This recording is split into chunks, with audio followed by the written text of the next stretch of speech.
George Santos, former roommate, says that the congressman was the mastermind behind a major credit card fraud scheme. But he's only just now speaking out because he was afraid that Santos would go after his family if he spoke the truth. And you know what? Santos probably would. I have Farron Cousins here to talk about this. Every week we do another story on this nutcase. It's total nutcrackery every time we're talking about him. So in this situation, we learned that he had this whole network where he's lifting credit cards, he's creating fraudulent credit cards, he's scraping information from legitimate credit cards. He has a whole business set up, right? Yeah, I mean, that's what this roommate is alleging. And the roommate did go to jail for it. He was arrested, then deported back to Brazil. But according to a letter that this former roommate has now sent to federal authorities in the U.S., he said, George Santos is the guy who not only got me involved in this, he gave me the equipment, he showed me how to use it. We had a 50-50 agreement that every dollar I stole, he would get 50 cents of it. This is about as strong of a case as you could imagine.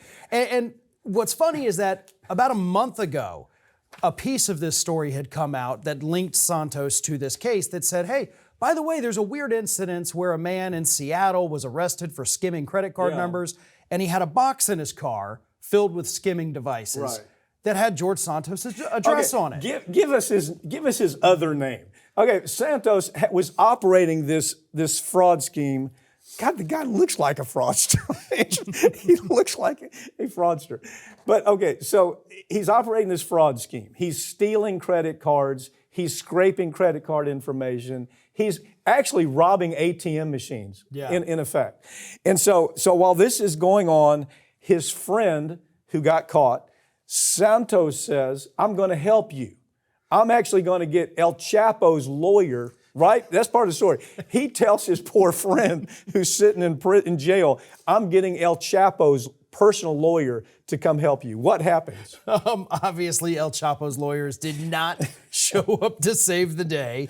And once again, it's just more lies from Santos. And even more disgusting, Santos then goes to Seattle to testify at the bond hearing. Right. You know, we're trying to get this guy out on bail, and he says, don't worry, Judge, I can vouch for him.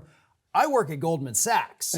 And the judge even goes, well, hold up. You work at Goldman Sachs in New York? He says, yes, I do. Yeah, another lie. So he lies to the judge, trying to get his friend out of jail. Yeah. He's also told the media that, I was an informant in this case. You're not going to be an informant in the case and then go to argue to get the guy out on bail. So every piece of the story Santos had told us, as best we can tell, is a lie. I forget the number of lies. First of all, he says, I'm Jewish. My parents were caught up in the Holocaust. He says, I have this career where I'm a Goldman Sachs advisor. I mean, it's one thing. I was an award-winning volleyball star until my knees gave out. None of it even happened. His mom died in 9/11. She hadn't been in the country since 1999. Okay. It's endless. So his poor friend, who is part of his fraud scheme, his credit card fraud scheme, he goes to jail and then he's deported. Can we deport this guy? I mean, is there a way to deport him? The real question comes down to why in the hell are the Republicans not getting rid of him? Because you got an election coming up, Mr. and Mrs. Republican. You got an election come up. This guy is going to be hung around your head. So the best thing you can do right now is get rid of him. Hope that people forget who Santos is. Hopefully get him sent back to Brazil after you put him in prison.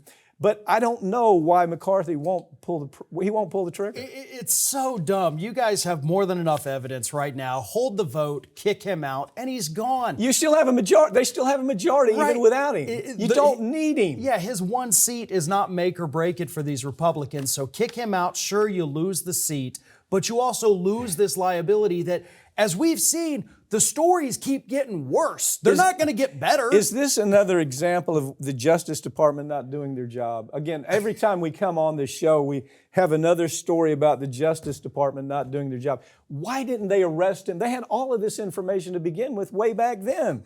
When they threw his pal in prison, they had the same information.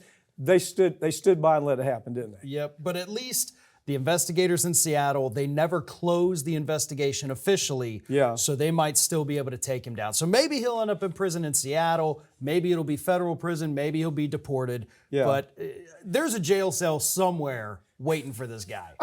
I hope so. Brazil or the U.S.?